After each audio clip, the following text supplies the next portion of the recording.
नमस्कार विद्यार्थी मित्रांनो, प्रवीण अकॅडमीत आपलं स्वागत आहे. बघा, जर तुम्ही कंबाईनचा किंवा कुठल्याही स्पर्धा परीक्षेचा अभ्यास करत असाल तर तुम्हाला महाराष्ट्राच्या इतिहासावर प्रश्न पुन्हा पुन्हा विचारले जातात. आता येणाऱ्या कंबाईन मध्ये महाराष्ट्राच्या इतिहासावर 100% प्रश्न विचारले जातात आणि ते विचारले जातात 11वीच्या पुस्तकातनं, ते पण जुनं 11वीच्या पुस्तकातनं विचारले जातात. सो या पुस्तकाच्या बाबतीत आपण आज चर्चा करणार आहोत आणि आधुनिक इतिहासाचा चर्चा करणार आहोत. मागचा इतिहास कंबाईनला विचारला जात नाही, मध्ययुगीन आणि प्राचीन या पुस्तकातला विचारला जात नाही.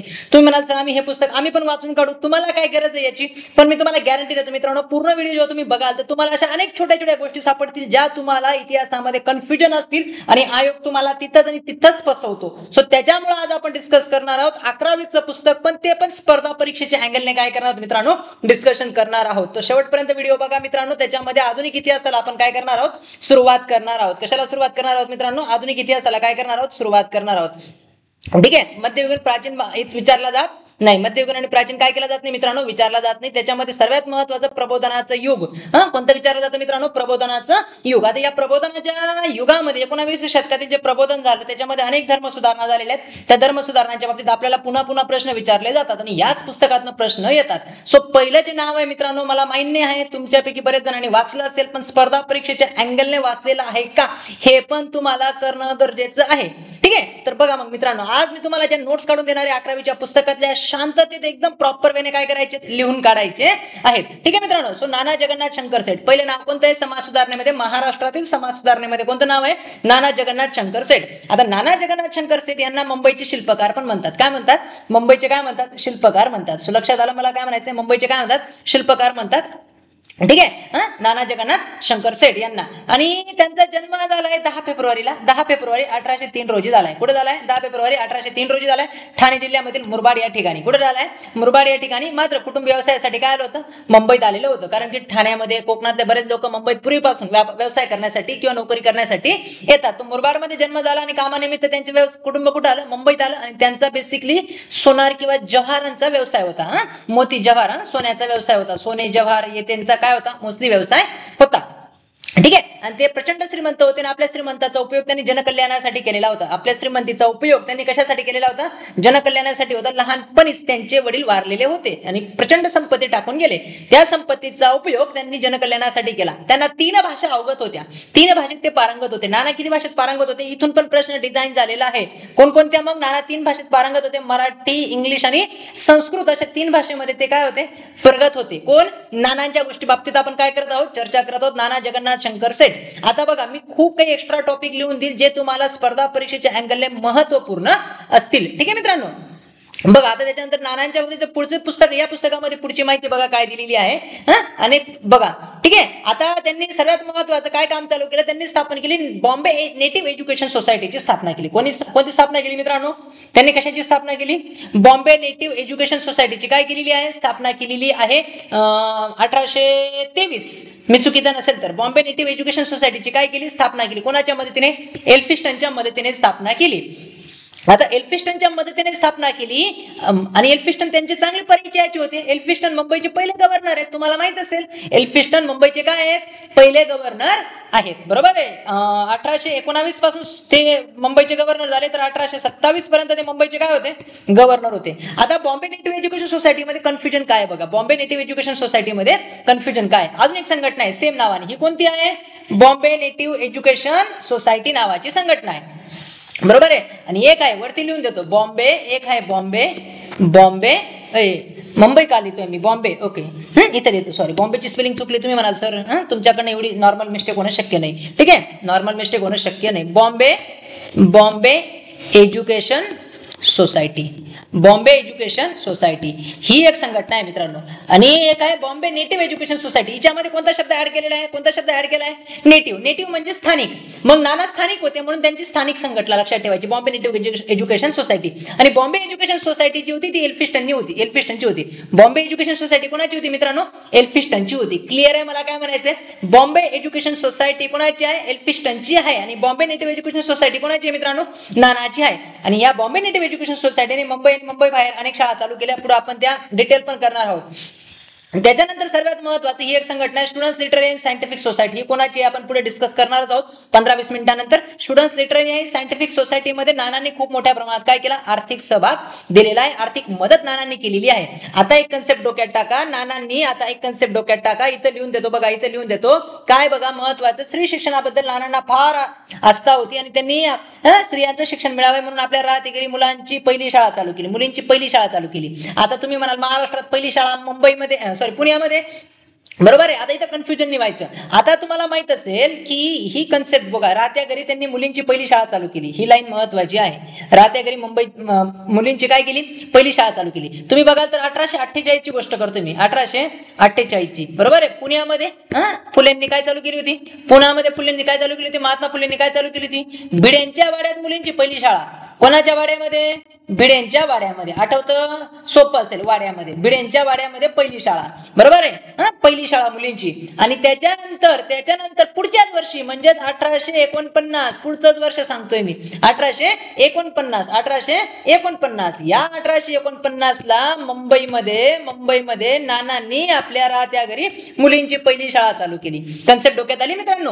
तो फुलेंनी 48 मध्ये आणि 49 मध्ये कोणी, नानांनी. फुलेंनी कोणाच्या वाड्यामध्ये, भिड्यांच्या वाड्यामध्ये. आणि नानांनी कुठं, स्वतःच्या राहत्या घरी. समजते मला काय म्हणायचं, स्वतःच्या राहत्या घरी काय केली आहे, स्थापन केलेली आहे. क्लिअर आहे, ठीक आहे. चालायचं पुढे. ओके, नाव द नेक्स्ट बघा. त्याच्यानंतर एल्फिस्टन कॉलेज सुरू करण्यामध्ये पण त्यांचं महत्वपूर्ण योगदान होतं. एल्फिस्टन कॉलेज सुरू करण्यामध्ये पण त्यांचं काय होतं, महत्वपूर्ण योगदान होतं. मुंबई बोर्ड ऑफ एज्युकेशनच्या स्थापनेमध्ये पण त्यांनी मदत केली होती. आता मुंबई बोर्ड ऑफ एज्युकेशन मध्ये किती सदस्य होते, नाना किती पाठवायचे, सरकार किती पाठवायचं, ते आपण पुढे डिस्कशन करणार आहोत. ठीक आहे. आणि ठीक आहे, तर Bombay education, board of education मध्ये. आणि बोर्ड ऑफ एज्युकेशनचं पुढचं रूपांतर काय झालेलं आहे, बोर्ड ऑफ एज्युकेशनचं पुढचं रूपांतर कशात झालं होतं, शिक्षण खात्यात झालेलं होतं. बोर्ड ऑफ एज्युकेशनचं पुढचं रूपांतर कशात झालं मित्रांनो, शिक्षण खात्यात झालेलं. बोर्ड ऑफ एज्युकेशनचं चार्ल्स वूड यांच्या सांगण्यानुसार, चार्ल्स वूड, वूडचा खलिता तुम्ही ऐकलं असेल नाव, यानुसार वूडचा खलिता याच्या सांगण्यानुसार 3 विद्यापीठांची स्थापना झाली होती, मुंबई, मद्रास आणि कलकत्ता. आणि याच्याच सांगण्यानुसार बोर्ड ऑफ एज्युकेशनचं पुढचं नाव काय करण्यात आलं, शिक्षण खातं सुद्धा करण्यात आलं. ठीक आहे मित्रांनो, चालायचं पुढे. आता एक महत्वाचं काय आहे की मुंबई विद्यापीठाच्या स्थापनेमध्ये पण नानांचा महत्वपूर्ण काय होता, योगदान होतं. मुंबई विद्यापीठाच्या स्थापनेमध्ये पण 1856 मुंबई, मद्रास आणि कलकत्ता 3 विद्यापीठ. आणि जनतेच्या सुखासाठी दादाबाई नौरोजी समेत, बघा ही लाईन महत्वाची आहे, दादाबाई नौरोजी समेत काय झालंय बघा. आता बघा ही लाईन महत्वाची आहे, दादाबाई नौरोजी तुम्हाला माहित असेल, हे पण श्रीमंत पारशी परिवार समेत बॉम्बे असोसिएशनची स्थापना त्यांनी केली. नानांनी काय केली आहे, बॉम्बे असोसिएशनची काय केली, स्थापना केली. दादा आणि नाना मिळून बॉम्बे असोसिएशनची काय केली होती, स्थापना केलेली होती. खरं समजतं मला काय म्हणायचंय. जी पहिली रेल्वे चालली होती, बरोबर आहे ना, मुंबई, मद्रास ते कलकत्ता, तिच्यामध्ये 75 लोक बसलेली होती. पहिल्यांदा किती लोक बसलेली होती, 75. त्याच्यातले 3 महाराष्ट्रीयन होती. 3 काय होती, अक्षर कळतं हे, पहिल्या रेल्वेमध्ये 3 लोक बसलेली होती, 75 एकूण लोक होती, 3 महाराष्ट्रीयन होती. मुंबई ते ठाणे चालली होती ती, बरोबर. त्याच्यामध्ये नाना दादा आणि भाऊ, भाऊ लक्षात ठेवायचे. 3 महाराष्ट्रीयन होती. कोण होती, महाराष्ट्रीयन किती होती, हा पण प्रश्न येऊन गेलाय. पहिली रेल्वे मुंबई ते ठाणे चालली, त्याच्यामध्ये खालीलपैकी कोणता महाराष्ट्रीयन व्यक्ती होता, तर नाना, दादा आणि भाऊ. म्हणजे नाना जगन्नाथ शंकर सेठ, दादाबाई नौरोजी आणि भाऊ दाजी लाड, असे 3 लोक होते. आणि नाना जगन्नाथ शंकर सेठ आणि दादाबाई नौरोजींनी कशाची स्थापना केली, बॉम्बे असोसिएशनची काय केली आहे, स्थापना केलेली आहे. ठीक आहे. आता याच्याबद्दल अजून एक लक्षात ठेवू शकता तुम्ही, बॉम्बे असोसिएशनने 1857च्या उठावामध्ये तटस्थ राहण्याचा निर्णय घेतला. ठीक आहे. काय, कशाचा निर्णय घेतला, तटस्थ राहण्याचा काय घेतला, निर्णय घेतला. नानांनी मुंबईच्या कायदेमंडळाचे सदस्य सुद्धा होते. नाना मुंबई कायदेमंडळाचे काय होते, सदस्य होते. आणि खऱ्या अर्थाने मुंबईचे शिल्पकार म्हणून त्यांना ओळखलं जातं. ठीक आहे. मुंबईचे काय म्हणतात, शिल्पकार सुद्धा म्हणतात. आचार्य अत्रे माहित असेल, जोड्या लावण्यासाठी विचारतात. आचार्य अत्रेंनी काय म्हटलंय, मुंबईचा अनभिज्ञ सम्राट म्हटलेला आहे. कोणाला, नानांना. मुंबईचा अनभिज्ञ सम्राट अजून एक आहेत, ते आपण पुढे बस डिस्कस करूया. तर मुंबईचा अनभिज्ञ सम्राट कोणाला म्हटले, आचार्य अत्रेंनी कोणाला म्हटलेलं आहे, अनभिभिक्त सम्राट. कोणाला म्हटलंय, नानांना म्हटलेलं आहे. सो नानांच्या बाबतीत एवढ्या 2-4 गोष्टी तुम्हाला लक्षात ठेवायच्या. याच्यावर पुन्हा प्रश्न काय केला जातो, विचारला जातो. आता पुढचं जे नाव आहे मित्रांनो, बाळशास्त्री जांभेकर. कोणाचं नाव आहे, बाळशास्त्री जांभेकर. मराठी वृत्तपत्राचे उद्गाते, ज्या माणसाने वर्तमानपत्राला काय केली, सुरुवात केली. बरोबर आहे. बाळशास्त्री जांभेकर कोणाच्या बाबतीत डिस्कस करायचे, सेकंड लाईन बाळशास्त्री जांभेकरांच्या बाबतीत. आता बाळशास्त्री जांभेकरांच्या बाबतीतल्या थोड्याशा एक दोन गोष्टी आपण काय करणार आहोत, समजून घेणार आहोत. बाळशास्त्री जांभेकरांच्या बाबतीत एक दोन गोष्टी समजून घेणार आहोत. त्यांचा जन्म रत्नागिरीमध्ये, रत्नागिरीचं गाव आहे. बाळशास्त्री जांभेकरांचा जन्म, ठीक आहे, बाळशास्त्री जांभेकरांचा जन्म रत्नागिरी जिल्ह्यातील राजापूर तालुक्यातील पेंबुर्ले या गावामध्ये झालेला होता. कुठे झाला होता, राजापूर तालुक्यामध्ये पेंबुर्ले या गावात झाला. ठीक आहे. गाव महत्वाचं नाहीये, सध्याच्या ठिकाणी सिंधुदुर्ग जिल्ह्यातील देवगड तालुक्यात आहे हे गाव. ठीक आहे. कुशाग्र बुद्धिमत्ता असेल, संस्कृत. आता बाळशास्त्री जांभेकरांना कोणकोणत्या भाषा अवगत होत्या, महत्वाचे, संस्कृत, इंग्रजी, गुजराती, बंगाली आणि पारशी आदी भाषा आत्मसात केलेल्या होत्या. कोणी, बाळशास्त्री जांभेकरांनी. आता नानांच्या 3 भाषा आहेत, बाळशास्त्री जांभेकरांच्या 6 ते 7 भाषा आहेत. 6 ते काय आहेत, 7 भाषा आहेत. ठीक आहे. आणि जे बॉम्बे एज्युकेशन सोसायटी होती नानांची, माहिती आहे ना, बॉम्बे नेटिव्ह एज्युकेशन सोसायटी होती, बॉम्बे नेटिव्ह एज्युकेशन सोसायटी नानांची होती, त्याचे डेप्युटी सेक्रेटरी म्हणून ते या पदावर काय झाले होते, रुजू झालेले होते. या पदावर काय झाले होते, रुजू झालेले होते. ठीक आहे. समजतं मला काय म्हणायचंय. ठीक आहे. बॉम्बे नेटिव्ह एज्युकेशन सोसायटीचे डेप्युटी सेक्रेटरी या पदावर काय झाले होते, ते रुजू झाले होते. एल्फिस्टन कॉलेजला असिस्टंट प्रोफेसर पण होते. एल्फिस्टन कॉलेजमध्ये ते काय होते, असिस्टंट प्रोफेसर होते. आणि तुम्हाला माहिती आहे एल्फिस्टन कॉलेजच्या स्थापनेमध्ये नानांचा काय होता, सहभाग होता. आणि प्राथमिक शाळांचे निबंधक निरीक्षक म्हणून सुद्धा त्यांची नियुक्ती सरकारने केली होती. कोणाच्या मदतीने, ते कशाचे सदस्य होते, बोर्ड ऑफ एज्युकेशनचे काय होते, सदस्य होते. म्हणून त्यांची कशासाठी नियुक्ती केली होती, निरीक्षक म्हणून काय केली होती, तपासणी केलेली होती. बघा आता सर्वात महत्वाचं आहे, आता 2 ते 3 लोक इतिहासामध्ये संशोधक मानले जातात. आता आपण इतिहास शिकत आहोत, मात्र इतिहास संशोधक मानले जातात. इतिहास संशोधक मानले जातात. ठीक आहे. इतिहास संशोधक मानले जातात. ठीक आहे. त्याच्यातलं एक नाव नाना यांचं आहे, कोणाचं आहे, बाळशास्त्री जांभेकरांचं आहे. इतिहास संशोधक म्हणून ते मानले जातात. आता त्यांचे पुस्तकं कोणकोणती आहेत बघा, इतिहास, भूगोल, व्याकरण इत्यावर त्यांनी पुस्तकं लिहिली. शून्य उपलब्धी हा महत्वाचा ग्रंथ आहे. हिंदुस्थानाचा इतिहास, हिंदुस्थानाचा प्राचीन इतिहास, सार संग्रह, इंग्लंडचा इतिहास असे ग्रंथ त्यांनी लिहिले. ठीक आहे. ठीक आहे. असे ग्रंथ त्यांनी काय केले, इतिहास लिहिलेले आहेत. आणि इतिहास संशोधनामध्ये त्यांचं महत्वपूर्ण योगदान आहे. अजून इतिहास संशोधनामध्ये कोणाचं महत्वपूर्ण योगदान आहे सांगा. त्यांच्या नावाने पुण्यामध्ये एक महत्वाचं संस्थापन आहे, राघव भांडारकर, माहित असेल तुम्हाला, प्राच्य विद्या. तर तुम्ही मला सांगायचंय, पुढे जाऊन आपण बघणार आहोत. सो एवढे निबंध कोणाचे आहेत, बाळशास्त्री जांभेकरांचे आहेत. कोणाचे आहेत, बाळशास्त्री जांभेकरांचे आहेत. आणि सर्वात महत्वाचं म्हणजे 1832 मध्ये त्यांनी दर्पण हे वर्तमानपत्र चालू केलं. कोणतं वर्तमानपत्र चालू केलं, दर्पण हे काय चालू केलं, वर्तमानपत्र चालू केलं.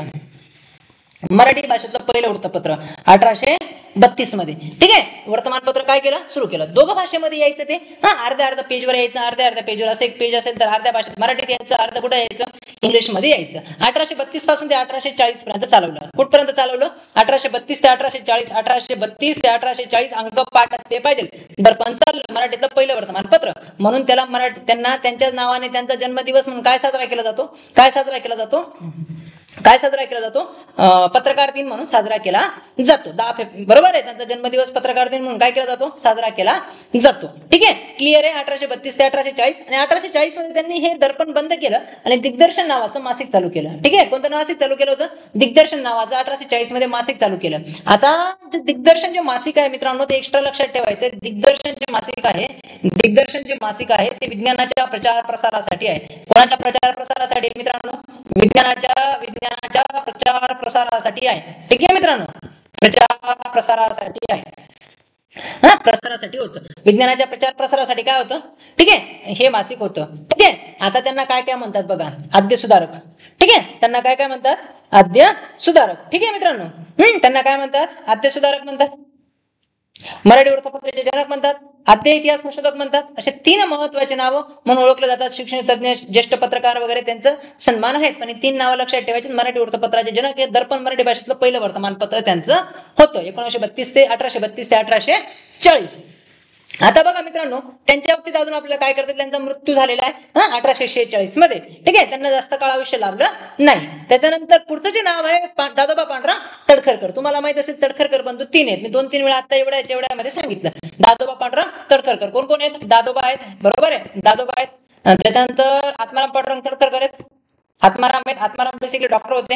आणि एक भास्कर पांडुरंग तडखरकर आहेत. किती भाऊ आहेत, भास्कर पांडुरंग तडकरकर आहेत. भास्कर काय होते? जहाल होते. जहाल होते. हे प्राध्यापक आहेत दादोबा आणि हे डॉक्टर आहेत. ठीक आहे. आता बघा पुढचं काय महत्वाचं आहे, मराठी भाषेचे गाडे विद्वान. मराठी भाषेचे काय आहेत? गाडे विद्वान. कोण? दादोबा पांडुरंग तडकरकर. त्यांनी मराठी ग्रामरचं पहिलं पुस्तक लिहिलं. त्यांनी मराठी ग्रामरचं पहिलं पुस्तक लिहिलं म्हणून मराठीचे पाणिनी म्हणतात. त्यांना काय म्हणतात? मराठीचे पाणिनी. ही मराठीची शुकांतिका ऍक्च्युली आपण अभिमानाने घेतो. जी मराठी 1000 वर्षापासून बोलली जाते, 7व्या-8व्या शतकांमध्ये पण बोलली गेली, 4थ्या शतकात पण बोलली गेली. तिचं मराठी ग्रामरचं पहिलं पुस्तक हे 19व्या शतकात लिहिलं गेलं. ही आपली काय शुकांतिका आहे. मराठीचे पाणिनी कोणाला म्हणतात? दादोबा पांडुरंग तडकरकर यांना म्हणतात. ठीक आहे मित्रांनो. आता बघा, आता दादोबा पांडुरंग तडकरकरांच्या बाबतीत काय म्हणतात? मराठीचे पाणिनी म्हणतात. कारण त्यांनी मराठी ग्रामरचं काय लिहिलं होतं? पहिलं पुस्तक सुद्धा लिहिलेलं होतं. ठीक आहे. आता मुंबईत त्यांचा जन्म झालाय. 9 मे 1814 मध्ये. बरं, त्याच्यानंतर बघा त्यांनी एल्फिस्टन कॉलेजला बघा ते शिक्षण पूर्ण झाल्यावर जावरा संस्थानाच्या नवाबाचे शिक्षक होते. कोणाचे शिक्षक होते? जावरा संस्थानाच्या नवाबाचे काय होते? शिक्षक होते. नंतर त्यांनी एल्फिस्टन संस्थेत सुरतला शिक्षक म्हणून काय केली? नोकरी केली. कोणत्या संस्थेमध्ये? एल्फिस्टन कॉलेजमध्ये.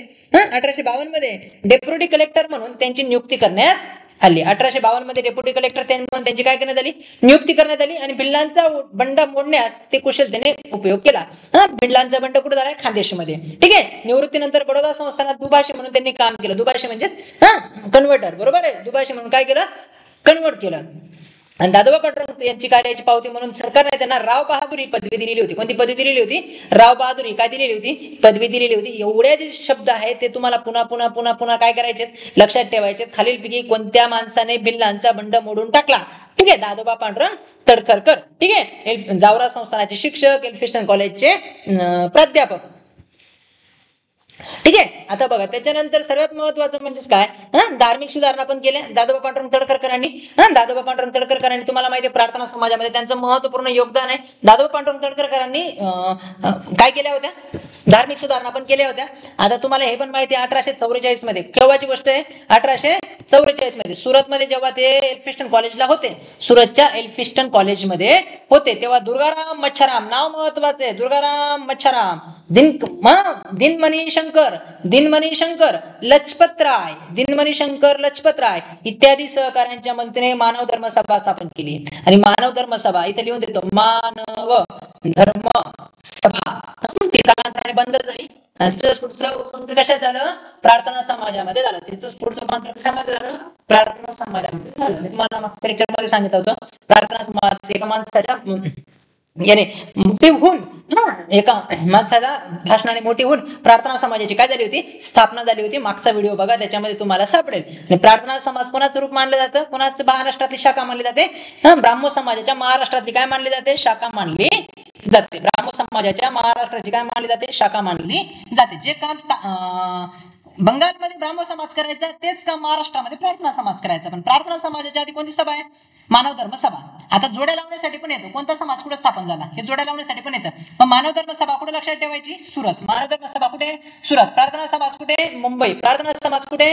मुंबई. मी तुम्हाला काल मागच्या लेक्चरमध्ये सांगितलं मुंबईत स्थापन होणाऱ्या सभा कोणत्या आहेत, संस्था कोणत्या आहेत, आणि पुण्यात स्थापन होणाऱ्या सभा आणि संस्था कोणत्या आहेत यांची यादी तुमची काय असली पाहिजे? पाठ असली पाहिजे किंवा तुमच्याकडे लिहून झालेली पाहिजे. नसेल मला कमेंट करून सांगा कोणकोणत्या संस्था मुंबईत स्थापन झाल्यात, कोणकोणत्या संस्था पुण्यामध्ये स्थापन झालेल्या आहेत. ठीक आहे मित्रांनो. चला, मानव धर्म सभा झाली त्यांनी स्थापन केली 2 लोकांच्या मदतीने. ठीक आहे. बरं, परंतु कार्यकर्त्यांच्या बाबत फार काळ टिकू शकले नाही, बंद झाली. ठीक आहे. आता बघा ही एक महत्वाचं. त्यानंतर भिकोबा चव्हाण, नाव महत्वाचे, भिकोबा चव्हाण, रामकृष्ण जयकर, राम बाळकृष्ण जयकर यांच्या मदतीने दादोबांनी मुंबईमध्ये 1889 मध्ये 49 मध्ये परमहंस सभा स्थापन केली. काय स्थापन केली? मग त्यांच्या 3 सभा आहेत महत्वाच्या. किती सभा आहेत? 3. दादोबा पांडुरंग तडकरकरांच्या किती सभा आहेत? 3. एक कोणती? मानव धर्म सभा. ठीक आहे. मानव धर्म सभा पहिली सभा लिहिली सुरतमध्ये. दुसरी कोणती आहे? परमहंस सभा. कुठे आहे? मुंबईत. परमहंस सभा ही पण त्यांचीच आहे. कुठं? मुंबईत. आणि तिसरी कोणती? प्रार्थना समाज हा पण कुठे? मुंबईत. ठीक आहे. तो त्यांच्या किती सभा आहेत? टोटल 3 सभा मानल्या जातात. या 3 सभा लक्षात ठेवायच्या दादोबा पांडुरंग तडकरकरांच्या बाबतीत. ठीक आहे. पुढे प्रार्थना समाजाच्या बाबतीत आपण अजून शिकणार आहोत चांगल्या पद्धतीने. ठीक आहे मित्रांनो. चला पुढे जाऊया. आता पुढे काय म्हटलंय बघा. ठीक आहे. आणि काय झालेलं होतं की मोलाचा प्रयत्न केला आणि त्यांचं 17 ऑक्टोबर 1882 मध्ये त्यांचा काय झाला, मृत्यू झाला. त्यांचा काय झाला, मृत्यू झाला. सो एवढ्या 3 सभा लक्षात ठेवायच्या. कोणाच्या, दादोबा पांडुरंग तडकरकरांच्या काय करायचे, लक्षात ठेवायच्या आहेत. चालायचं पुढे. आता जे पुढचं जे नाव आहे मित्रांनो ते पण खूप महत्वाचं आहे, भाऊ महाजन. काय महत्वाचं आहे, भाऊ महाजन. प्रभाकर वृत्तपत्र. कोणतं वृत्तपत्र, प्रभाकर. 1841. कोणतं वृत्तपत्र, प्रभाकर वृत्तपत्र. ठीक आहे. भाऊ महाजन शब्द आला की तुमच्या डोळ्यासमोर कोणतं वृत्तपत्र आलं पाहिजे, प्रभाकर. प्रभाकर 1841 ला स्थापन झालेलं आहे. केव्हा चालू झालंय, 1841. आणि या प्रभाकर वर्तमानपत्रामध्ये कोणी, लोकहितवादींनी म्हणजे गोपाळ हरी देशमुख, लोकहितवादी, बरं एकदा सांगतो, लोकहितवादींनी काय लिहिलेलं आहे, शतपत्रे लिहिलेली आहेत. काय लिहिलेली आहेत मित्रांनो, शतपत्रे लिहिलेली आहेत. किती होती शतपत्रे, 108 होती. ठीक आहे. लोकहितवादी गोपाळ हरी देशमुख यांनी काय लिहिलेली आहे, शतपत्रे लिहिलेली आहेत. ठीक आहे. आणि लोकहितवादी जेव्हा रिटायर झाले मग त्यांनी स्वतःच लोकहितवादी नावाचं मॅगझिन काय केलं होतं, चालू केलं होतं. ही 108 शतपत्रे, 100 नाही आहेत, किती आहेत, 108 शतपत्रे आहेत. बरोबर आहे. आणि ही 108 शतपत्रे पुन्हा बाबासाहेबांनी, परत पुढचं नाव महत्वाचं आहे, तुमची काही महत्वाची, बाबासाहेब माहिती असेल, बाबासाहेब आंबेडकरांनी आपला प्रबुद्ध भारत, कोणता, प्रबुद्ध भारत, या प्रबुद्ध भारत मध्ये पुन्हा एकदा छापलेली आहे शतपत्रे. प्रबुद्ध भारत मध्ये पुन्हा एकदा छापलेली आहे. मग इथून कन्सेप्ट तिसरं पूर्ण फिरून आलेलं आहे, तुमच्या लक्षात आलं पाहिजे. भाऊ महाजनचं वर्तमानपत्र आहे प्रभाकर, 1841. प्रभाकर मध्ये कोणी लिखाण केलं, लोकहितवादीने लिखाण केलं. लोकहितवादीने काय लिहिलं, शतपत्रे लिहिली. शतपत्रे किती होती, 108 होती. आणि लोकहितवादी जेव्हा रिटायर झाले तेव्हा त्यांनी शतपत्रे नावाचं, लोकहितवादी नावाचं काय चालू केलं होतं, मॅगझिन पण चालू केलेलं होतं, मासिक पण चालू केलेलं होतं. लोकहितवादी म्हणजे कोण, गोपाळ हरी देशमुख. आणि शतपत्रे पुन्हा डॉक्टर बाबासाहेब आंबेडकरांनी आपल्या प्रबुद्ध भारत वर्तमानपत्रामध्ये पुन्हा एकदा काय केलेली आहेत, छापलेली आहे. सो सिनारिओ कळाला मित्रांनो, गोल सिनारिओ कळाला. चालायचं पुढे. आता मग आपण भाऊ महाजन यांच्याबद्दल शिकणार आहोत. भाऊ महाजन यांच्याबद्दल काय करणार आहोत, शिकणार आहोत. ठीक आहे. बघा आता भाऊ महाजन यांना, भाऊ महाजन हे सुधारकाच्या मालिकेत एक होतं, त्यांचं नाव काय, भाऊ महाजन कुटे. मुळान नाव काय आहे, कुटे. कुलाबा जिल्ह्यामध्ये त्यांचा जन्म झालेला आहे, म्हणजेच आजचा रायगड. पेन तालुक्यामध्ये त्यांचा काय झालेला आहे, जन्म झालेला आहे. पेन मध्ये त्यांचा काय झालाय, भाऊ महाजनांचा जन्म झालाय. पेन तालुका माहित असेल, पेन कशासाठी प्रसिद्ध आहेत, गणपती बनवण्यासाठी प्रसिद्ध आहेत. ठीक आहे. बाळशास्त्री जांभेकरांचे ते वर्गमित्र होते, लक्षात ठेवायचं. बाळशास्त्री जांभेकरांचे ते काय होते, वर्गमित्र होते. आणि बाळशास्त्री जांभेकरांचं वर्तमानपत्र कोणतं आहे, दर्पण. दिग्दर्शन पण कोणाचे, पुन्हा दिग्दर्शन पण त्यांचंच आहे ना, मॅगझिन. या वर्तमानपत्रात ते लेखन करत, म्हणजेच वर्गमित्र असल्यामुळे सर तुझ्या वर्तमानपत्रात मी काय करतो, लिहितो. तुझ्या वर्तमानपत्रात मी काय करतो, लिहितो. येते लक्षात, मला काय म्हणायचंय. मग त्यांनी 2 वर्तमानपत्रात त्यांचं वर्गमित्र असल्यामुळे लिखाण केलं. कोणाकोणाच्या, बाळशास्त्री जांभेकरांच्या. दर्पण 1832 आणि हा 1800 किती आहे, 40. बरोबर आहे, आठवतं. पुढे जाऊन त्यांनी प्रभाकर नावाचं स्वतंत्र वर्तमानपत्र चालू केलं, साप्ताहिक चालू केलं. प्रभाकर नावाचं काय चालू केलं, साप्ताहिक चालू केलं. 1841 मध्ये प्रभाकर नावाचं काय चालू केलं, साप्ताहिक चालू केलं. समजते मला काय म्हणायचं. या साप्ताहिकामध्ये कोणी लिखाण केलं, आत्ताच आपण डिस्कशन केलेलं आहे. त्याच्यानंतर एक महत्वाचं आहे की त्यांनी, महत्वाचं आहे धूमकेतू. कोणतं नाव महत्वाचं आहे, धूमकेतू आणि ज्ञानदर्शन मधून सुद्धा सामाजिक विषयावर काय केलं, लिखाण केलं. ठीक आहे. समजते मला काय म्हणायचंय. आणि 1890 मध्ये त्यांचा काय झालेला आहे, मृत्यू झालेला आहे. प्रभाकरमुळे त्यांचं नाव अखंड अजामर झालेलं आहे.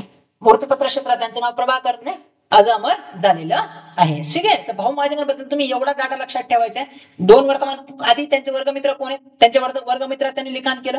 प्रभाकर वर्तमानपत्र आहे, धूमकेतू आणि ज्ञानदर्शन. इथपर्यंत डोक्यात आलंय.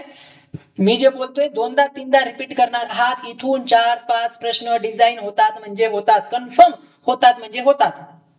समजते मित्रांनो, काय करतोय, चालायचं पुढे. पुढचा क्वेश्चन घेऊया. लोकहितवादी गोपाळ हरी देशमुख. तुम्हाला आत्ताच सांगितलं कोणाच्या वर्तमानपत्रात लिहिलं होतं यांनी, गोपाळ हरी देशमुखांनी कोणाच्या वर्तमानपत्रात लिहिलं होतं, भाऊ महाजनच्या प्रभाकर या वर्तमानपत्रात त्यांनी लिखाण केलं. कोणाचं नाव आहे, लोकहितवादी हे टोपण नाव आहे. ओरिजिनल नाव काय त्यांचं, गोपाळ हरी देशमुख. बरोबर आहे, गोपाळ हरी देशमुख. आणि त्यांचा जन्म 18 फेब्रुवारी, तारीख महत्वाची, 1823 रोजी पुणे येथे झाला. आता त्यांना कोणकोणत्या भाषा अवगत होत्या ते पण थोडंसं लक्षात ठेवायचंय. इंग्रजी व्यवस्थित येत होती, संस्कृत येत होती, पारशी येत होती, गुजराती येत होती, हिंदी येत होती, इत्यादी भाषा आत्मसात केल्या. ते दुभाषी पदावर नियुक्त पण होते. ठीक आहे. त्यांनी बऱ्याच लोकांना पुढे काय केलं, रफ्तेदार, मुन्सफ, इनाम कमिशन आणि जज म्हणून सुद्धा त्यांनी काय केलं, काम केलेलं आहे. सरकारने त्यांना राव बहादूर नावाची काय दिली होती, पदवी दिलेली होती. ठीक आहे. सरकारने त्यांना काय दिलं होतं, राव बहादूर या नावाने पदवी दिली होती. जेव्हा ते जज होते तेव्हा त्यांनी शतपत्रे लिहायला सुरुवात केलेली होती. क्लिअर आहे मला काय म्हणायचंय, समजतं इथपर्यंत. चालायचं पुढे मित्रांनो, चालायचं पुढे. ओके. आता बघा त्यांच्या बाबतीत आपल्याला अजून 2-3 गोष्टी समजून घ्यायच्या आहेत. भाऊ महाजन कोणाच्या बाबतीत? लोकहितवादींच्या बाबतीत. ठीक आहे. आता लोकहितवादींच्या बाबतीत आता बघा हे तर ऑलरेडी आपण केलेलं आहे. प्रभाकर हे साप्ताहिक होतं, या साप्ताहिकामध्ये त्यांनी शतपत्रे लिहिली होती, शतपत्रे 108 होती, आपण ते बघितलं, बरोबर आहे. त्याच्यानंतर त्यांनी महत्वाचे कोणकोणते ग्रंथ लिहिले? ज्ञानलक्ष्मी, लक्ष्मी ज्ञान. कोणता ग्रंथ आहे? लक्ष्मी ज्ञान. गीता सत्व, जातीभेद, भारखंड पर्व, भिक्षू, श्रीलंकेचा इतिहास, लंकेचा इतिहास, ऐतिहासिक गोष्टी, पानिपतची लढाई आणि कलियुग आदी ग्रंथांचं लिखाण लोकहितवादींनी केलेलं आहे. एवढी महत्वाची ग्रंथ आहेत त्यांची, ती एकाखाली एक काय करायची? लिहून काढायची आहेत. आता बघा लोकहितवादींनी अजून एक महत्वाचं काम काय केलं? त्यांनी कोणकोणत्या सामाजिक प्रथांवरती हल्ला केला होता? बहिष्कार, बालविवाह माहित असेल तुम्हाला, हुंडा काय असतो हे पण माहिती आहे, बहुपत्नीत्व यावर त्यांनी हल्ला केला. म्हणजे आपल्यावर लिखाणामधनं यांवर त्यांनी वाचा फोडली. ठीक आहे. जाती व्यवस्थेवर समाज अधोगतीला गेलाय अशी त्यांनी टीका सुद्धा केलेली होती. कोणी? लोकहितवादींनी. ठीक आहे. लोकहितवादीच्या निष्क्रियतेचा टीका करून कृतीशील बनले पाहिजे असा आग्रह धरला होता. ठीक आहे. सर्वांगीण सुधारणेचे आद्य प्रवर्तक मानतात त्यांना. सर्वांगीण सुधारणेचे काय मानतात? आद्य प्रवर्तक मानलं जातं. कोणाला? लोकहितवादींना. ठीक आहे. चला आता लोकहितवादींना सुधारणेचे आद्य प्रवर्तन मानलं जातं, ही लाईन थोडीशी महत्वाची आहे. त्याच्यानंतर शेवटी त्यांचा 9 ऑक्टोबर 1892 रोजी काय झाला? मृत्यू झाला. 9 ऑक्टोबर 1892 रोजी त्यांचा काय झाला? मृत्यू झाला. क्लिअर आहे मित्रांनो? क्लिअर आहे इथपर्यंत? समजते काय करतोय?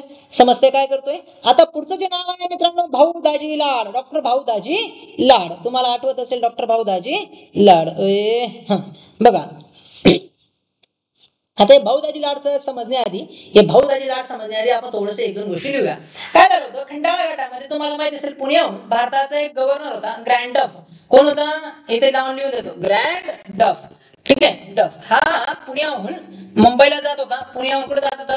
मुंबईला जात होता आणि खंडाळा घाटाजवळ त्याच्या गाडीचा ऍक्सिडेंट झाला आणि भाऊ डबा गेला, म्हणजे त्याचा मृत्यू झाला. आणि मग नानांनी विचार केला, नाना जगन्नाथ शंकर सेठ माहिती ना, त्यांनी विचार केला की माणूस चांगला होता, नानांची सर्व अधिकाऱ्यांपर्यंत चांगली पोहोच होती. मग ह्या भाऊच्या नावाने म्हणजे ग्रँड डफच्या नावाने नानांनी ग्रँड मेडिकल कॉलेजची स्थापना केली. ठीक आहे. फंड गोळा केला होता आणि काय स्थापन केला?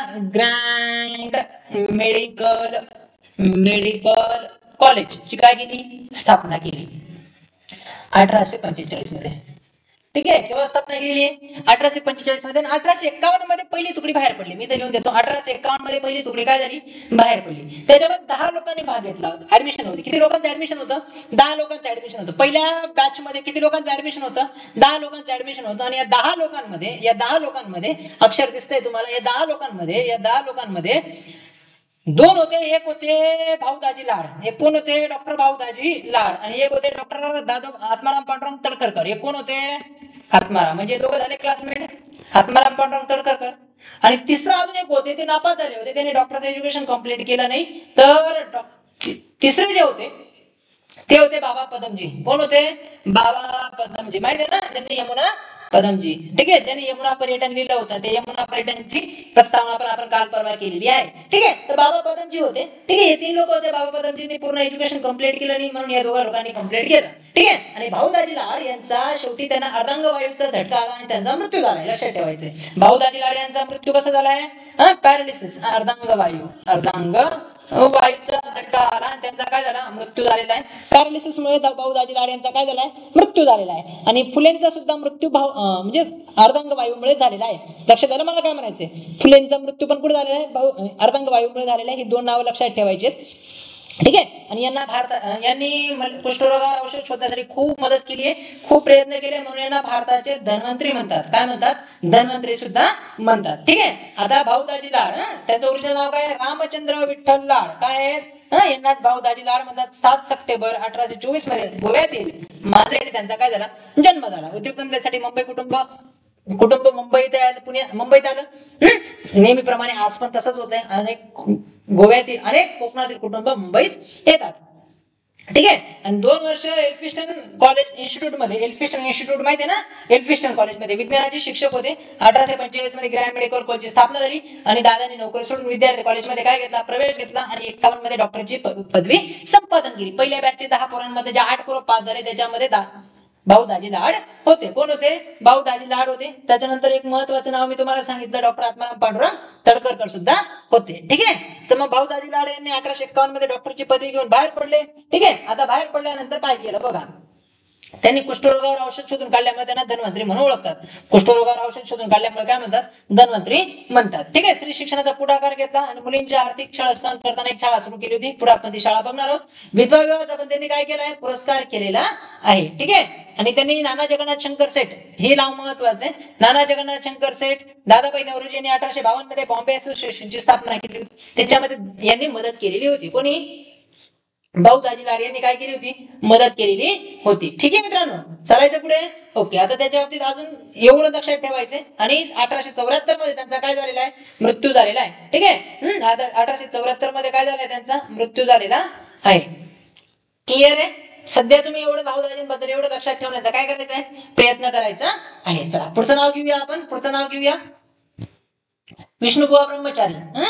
विष्णुबुवा ब्रह्मचारी. ठीक आहे. आता बघा, विष्णुबुवा ब्रह्मचारींचा जन्म जर तुम्ही बघाल, जन्म कुलाबा जिल्ह्यामध्ये म्हणजे आजचा रायगड जिल्ह्यातील शिरवली येथे 1825 मध्ये झाला. त्यांचं मूळ नाव काय आहे? विष्णू भिकाजी गोखले. काय आहे? विष्णू भिकाजी गोखले. लहानपणी वडील वारल्यामुळे कष्टात गेलं, शिक्षण पार घेता आलं नाही, परिश्रम केला. आणि विष्णुबुवांना धर्म ग्रंथ संस्कृतचे गाडे अभ्यासक होते. ते काय होते? संस्कृतचे काय होते? गाडे अभ्यासक होते. ठीक आहे.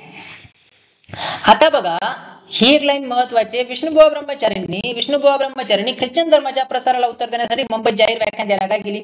सुरुवात केली. ठीक आहे. आणि वैदिक धर्म किती महान आहे हे लोकांना पटवून द्यायला आपण काय केली होती? सुरुवात केलेली होती. आणि विष्णुबुवा ब्रह्मचारी यांनी वर्तमान दीपिका हे नाव महत्वाचं आहे. ठीक आहे. या वृत्तपत्राद्वारे वर्तमान दीपिका, विष्णुबुवा ब्रह्मचारींनी वर्तमान दीपिका या वृत्तपत्राद्वारे वैदिक धर्माला टीकेला प्रत्युत्तर दिलं. म्हणजेच पूर्वी ख्रिश्चन धर्माचे लोक काय करायचे? हिंदू धर्मातील चुका परंपरा काढायचे. याला प्रत्युत्तर कोणी द्यायला सुरुवात केली? विष्णुबुवा ब्रह्मचारींनी केली. कोणत्या वर्तमान पत्रिका, कोणत्या पुस्तकामध्ये? वर्तमान दीपिका या पुस्तकामध्ये त्यांनी द्यायला काय केली? सुरुवात केली. ठीक आहे. चला आता पुढे जाऊया आपण. ठीक आहे. आता पुढे जाऊया. महत्वाचं आहे भावार्थ सिंधू, वेदोक्त प्रकरण झालं. वेदोक्त धर्मप्रकाश, सुखदाय, राज्य प्रकरणी निबंध, त्याच्यानंतर बोधसागर सेतुबंधाची टीका आद्यादी ग्रंथ त्यांनी लिहिलेली आहेत. ठीक आहे. आणि 1871 मध्ये त्यांचा मृत्यू झाला. तो विष्णुबुवा ब्रह्मचारी एकच लक्षात ठेवायचे. कोणतं वर्तमान पत्रिका? वर्तमान दीपिका हे वर्तमान पत्र. वर्तमान दीपिका हे वर्तमान पत्र. ठीक आहे. आता याच्यानंतर आपल्याकडे फुलेंकडे बघणार आहोत आपण. महात्मा फुलेंबद्दल या पुस्तकाच्या दुप्पट तिप्पट आपण डिस्कस करणार आहोत. ठीक आहे. 1 ते 1.5 तास महात्मा फुलेंबद्दल आपण काय करूया? डिस्कशन करूया. ठीक आहे. पुढच्या व्हिडिओमध्ये लाईक शेअर करून द्या. आवडल्यास याची पेड कोर्सेस पण उपलब्ध आहेत आपल्याकडे. आवडल्यास लाईक शेअर करा मित्रांनो. Thank you for watching this video. Thank you for Praveen academy.